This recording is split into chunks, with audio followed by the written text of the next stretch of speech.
అన్న నమస్తే, మీ పేరన్నా? నా పేరు గౌరీ శంకర్. ఏం చేస్తారు? నేను ప్లైవుడ్ మార్కెటింగ్లో పనిచేస్తాను. ఏంటన్నా, ఏదైతే పవన్ కళ్యాణ్ గారు చేసిన వ్యాఖ్యలు ఒక 48 గంటలు రాజకీయం మొత్తం పక్కన పెట్టి యోగి ఆదిత్యన్ ట్రీట్మెంట్ కనిస్తే ఒక్కొక్క రౌడీలు ఏమైనా మొత్తం ప్రక్షాళన చేస్తానని చెప్పి మాట్లాడిన వ్యాఖ్యలు అసలు ఎలా చూడొచ్చు అంటారు? అంటే మన గత ప్రభుత్వంలో రాక్షస పాలన చూసాం. అప్పుడు మన ఆంధ్రప్రదేశ్లో బతకాలంటే భయమేసి అందరం కూడా ఏ రాష్ట్రాలు సేఫ్గా ఉంటాయో అనే కోణంలో ప్రతి ఒక్కరు కూడా ఆంధ్రప్రదేశ్లో ప్రజలు ఆలోచించారు. ఇక్కడ నుంచి వెళ్ళిపోతే బాగున్నాం, ప్రశాంతంగా ముందు బతికితే బాగున్నాం, తర్వాత రూపాయి సంపాదించుకోవచ్చు, ఆస్తుల తర్వాత కాపాడుకోవచ్చు కన్నా స్థాయిలో మన అంతకుముందు జగన్ గారి గవర్నమెంట్లో మనం చూసాం. ఇవన్నీ చూసినప్పుడు మన ఇండియాలో ఎవర్రా కొంచెం లా అండ్ ఆర్డర్ బాగా పనిచేస్తుందంటే ఉత్తరప్రదేశ్లో యోగి ఆదిత్యనాథ్ గారు చాలా బాగా కంట్రోల్ చేశారు. ఎందుకంటే అక్కడ మతాల గొడవలు కూడా ఎక్కువ ఉత్తరప్రదేశ్లో మన ఆంధ్ర కన్నా. అలాంటి దాన్నే కంట్రోల్ చేసి కాశీ అనే ఊరిని ఒక అద్భుతంగా తయారు చేసిన వ్యక్తి ఆ ముఖ్యమంత్రి గారు. అంటే మనం ఒకటి ఇక్కడ గమనించాల్సింది ఏంటంటే, ఎవరైనా సరే భవిష్యత్తులో ముందుకెళ్తున్న వాళ్ళని ఆచరణలు తీసుకొని మనం కూడా చెయ్యాలన్నది మనకు బుక్స్ నుంచి నేర్పిస్తున్నారు. స్కూల్లో చదువుకున్నప్పుడు కూడా బుక్స్లో ఏం చెప్తారంటే, పాతకాలపు మనుషులు ఏం చేశారన్నది గొప్ప పనులన్నింటినీ పుస్తకంలో పొంది చేసి పిల్లలకి పాఠాలుగా చెప్పి మనల్ని కూడా తీర్చిదిద్దుతారు. అదే ఈ పవన్ కళ్యాణ్ గారికి కూడా చేయబోతుందనే మాటలుగానే తప్ప దీన్ని ఇంకో కోణంలో చూసుకోకూడదు. మన ఆంధ్రప్రదేశ్ బాగుండాలంటే లా అండ్ ఆర్డర్కి మనం సపోర్ట్ ఇచ్చి, అంటే లా అండ్ ఆర్డర్ పని చేసుకుంటుంది, ఆ గవర్నమెంట్లో పని చేయకుండా చేశారు వాళ్ళు లా అండ్ ఆర్డర్ని. అలాంటి అవకాశాలు ఇచ్చి దుర్మార్గుల్ని తీసేసి మంచి వ్యక్తులను ఉంటే ఆంధ్రప్రదేశ్ బాగుంటుందన్న ఆలోచనతో పవన్ కళ్యాణ్ గారు ఆ వ్యాఖ్యలు చేశారు. దాన్ని అయితే నేను అలా ఆ కోణంలో చూస్తాను. దాన్ని రౌడీజంగా మీరు చూసుకుంటే మీ తప్పది. ఎందుకంటే అమ్మ అంటే నీ అమ్మ అన్నట్టు వినబడుద్ది కొంతమందికి. అలా ఆ ఆలోచనలో అలాగే వినబడుద్ది. మన తప్పు కాదు, వాళ్ళ తప్పు. అది అర్థం చేసుకోవడంలో తప్పు.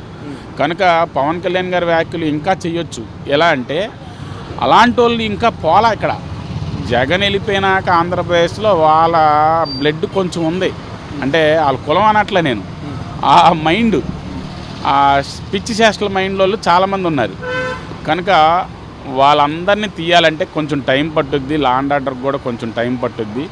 ఆ ఉద్దేశంతో పవన్ కళ్యాణ్ గారు చేస్తారు.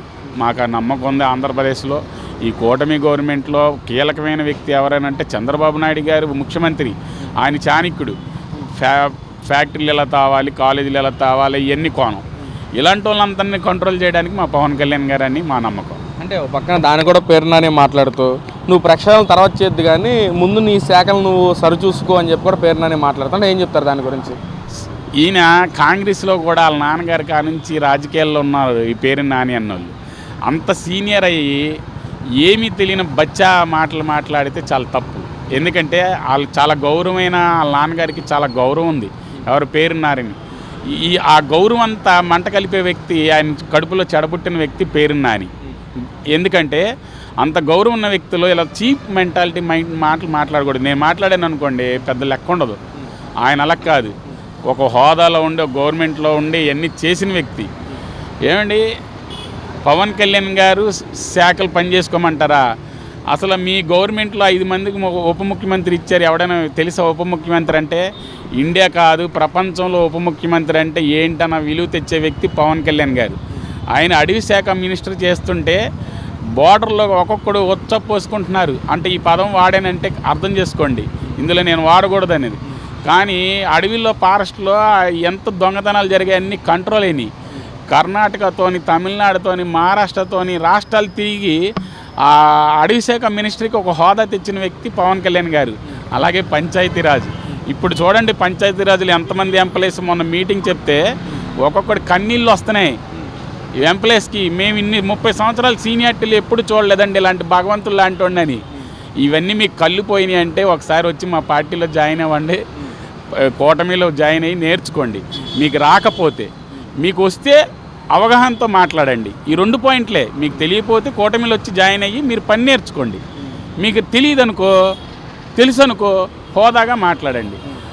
ఆయనకి 5 పదవులు ఉన్నాయి. 5 పదవులు కూడా మీరు కళ్ళు దొబ్బిన విశాఖ జిల్లాలో నడకడానికి కూడా దారి లేకపోతే రోడ్డు వేసిన వ్యక్తులు. అలాగే కరెంటు లేదు 75 సంవత్సరాల నుంచి స్వాతంత్రం వచ్చినాక. మీ నాన్నగారు ఉన్నప్పుడు కూడా వేయలే, మీరు వచ్చినప్పుడు కూడా వేయలే, పవన్ కళ్యాణ్ వస్తేనే వేసాడు. ఇవన్నీ గుర్తుపెట్టుకోండి, ఇవన్నీ ఆలోచన చేసుకొని మాట్లాడండి. ఇంకా ఏదో జగన్ దేవుడు భగవంతుడు అని మీరు విర్రవీగిపోతున్నారేమో. జగన్ అనేవాడు ఒక దుర్మార్గుడు కాబట్టి ఆంధ్రప్రదేశ్లో 151 నుంచి 11కి దిగజార్చారు. అంటే భారతదేశంలో ఎవరికి లేవు అనే సీట్లు కోల్పోవడం అంటే అంత దుర్మార్గం పనిలో మీరు కూడా చేశారు కాబట్టి మీ కళ్ళు నెత్తికొచ్చి ఏం మాట్లాడుతున్నారో తెలియట్లా. మీరు ముఖ్యంగా మీకు ఒకటి చెప్తున్నా, రానున్న రోజుల్లో మీ నియోజకవర్గంలో వేరే కులమోడు కాకుండా మీ కులపోడే మిమ్మల్ని తన్నే రోజులు వచ్చినాయి. ఎందుకంటే పవన్ కళ్యాణ్ అనే అతను రంగా గారి కన్నా గొప్ప వ్యక్తి పని చేయడానికి సిద్ధపడుతున్నాడు. రంగా గారు అన్ని కులాలకి భగవంతుడు లాంటాడు. అలాంటి కులంలో పుట్టి నువ్వు అలాంటి పేరు తెచ్చుకోవడానికి ప్రయత్నించాలే తప్ప నువ్వు చెడ్డ పేరు తెచ్చుకోవడానికి ప్రయత్నించుకో. అది పవన్ కళ్యాణ్ గారు ట్రై చేస్తున్నారు. ప్రతి కులంవాడు కూడా పవన్ కళ్యాణ్కి ఫేవర్గా మీరు గుర్తుపెట్టుకోండి, ఎంక్వైరీ చేయండి. ప్రతి కులం నుంచి బీటెక్ కానీ డిగ్రీ చదువుకునే పిల్లలు ఆడపిల్లలతో సహా పవన్ కళ్యాణ్కి అభిమానులు ఉన్నారు. కారణం ఏంటి? మీరేదో నోరు జారారు సినిమా డైలాగులు ఇక్కడ చెప్పొద్దని, అవన్నీ తప్పుడు మాటలు. రాజకీయాలుగా ఎడ్యుకేషన్ పిల్లలంతా పవన్ కళ్యాణ్ వైపే ఉన్నారు. కారణం ఏంటంటే ఈయన ఒళ్ళు వంచి పనిచేస్తున్నారు పవన్ కళ్యాణ్ గారు, ప్రతి ఒక్కరికి నచ్చుతున్నారు. అంతే తప్ప మీలాగా డబ్బులు ఇచ్చి వెనకాల తెప్పించుకునే రకం కాదు పవన్ కళ్యాణ్ గారు. ముఖ్యంగా పవన్ కళ్యాణ్ గారు డిప్యూటీ సీఎం అయ్యండి, ఒక ఎన్డీఏలో సీఎం తర్వాత సీఎం అయ్యండి. ఇలాంటి ఘాటు వ్యాఖ్యలు చేయడం ఎంతవరకు కరెక్ట్ అంటారు? అసలు వీళ్ళు కరెక్ట్గా ఉంటే ఆయన చేయడండి. ఆయన పని చేసుకొని వెళ్ళిపోతున్నాడు.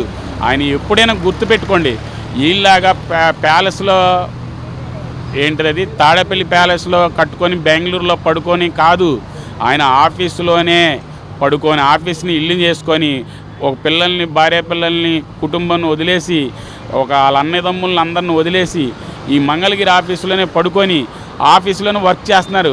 ఆయన 6ంటికి ఆఫీసర్లు రారు కాబట్టి ఆయన చేయట్లేదు. లేకపోతే 9ంటికి ముందే ఆయన రెడీగా ఉంటాడండి ఆఫీస్కి. మీరు రావాలంటే రండి, నేను చూపిస్తా. నేను చూస్తున్నాను కాబట్టి చెప్తున్నా, కల్లారా చూస్తున్నాను కాబట్టి. మీకు ఏ ప్రోగ్రాం ఉన్న 9 అవ్వకముందే వెళ్ళిపోతాడు ఆయన రెడీగా ఉంటాడు 6ంటికా నుంచే. ఎందుకని? ఆయనకి బాధ్యత పెరిగింది. 5 పదవులు తీసుకున్నారంటే ఆ 5ంటికి న్యాయం చేస్తున్నారు. మీరు ఎక్కడ ఉన్నారండి? జగన్ గారు చూస్తే ప్యాలెస్లోనే బెంగళూరులోనే లండన్లోనే తిరుగుతారు. మీరు బ్యాంకాంగ్లోనే ఎక్కడికో తిరిగేవారు పదవుల్లో ఉన్నప్పుడు. పవన్ కళ్యాణ్ గారికి అలా కాదు. ఆయన రోజుకో శాఖ, రోజుకో పని. ఇదే కాకుండా సినిమాల్లో కూడా పనిచేస్తే అక్కడ 100 కుటుంబాలు బతుకుతాయని కూడా వాళ్ళకు కూడా ఆదరణ. అలాగే పార్టీ వాళ్ళకి కార్యకర్తని ఏరమైల్ని ఎవరిని కూడా వదలరు ఆయన. ఎందుకంటే ఆయనకి పని తెలిసిన వ్యక్తి. అన్ని కులాలు కూడా ఆయనకి సపోర్ట్ ఉన్నాయి. ఆంధ్రప్రదేశే కాదు, ఇండియా మొత్తమే కాదు, ప్రపంచం అంతా పవన్ కళ్యాణ్ గారికి చూస్తుంది. కారణం ఏంటి? ఆయన బాధ్యతగా మాట్లాడుతున్నాడు, బాధ్యతగా పనిచేస్తున్నాడు. అందువల్ల మీరు తట్టుకోలేకపోతున్నారు. ఏంట్రా అంటే మీరు దుర్మార్గుల్లాగా ఆంధ్రప్రదేశ్ని పీడించుకొని తినడం అలవాటైపోయింది. ఇప్పుడు ఈ కూటమి గవర్నమెంట్లో మీకు కుదరట్లా. మీకు దాచుకోవడం ఇంకొండదు. మీరు ఇంక తీయాల్సిందే. ఇప్పటికైనా పవన్ కళ్యాణ్ గారు ఒక అవకాశం ఇస్తున్నారు మీకు. ఎందుకని? మీకు ఈ రోజుకి కూడా మీ మీద ఎందుకు చర్య తీసుకోలేదంటే మారతారనే ఆలోచనతో. మానవత్వం అంటే అది.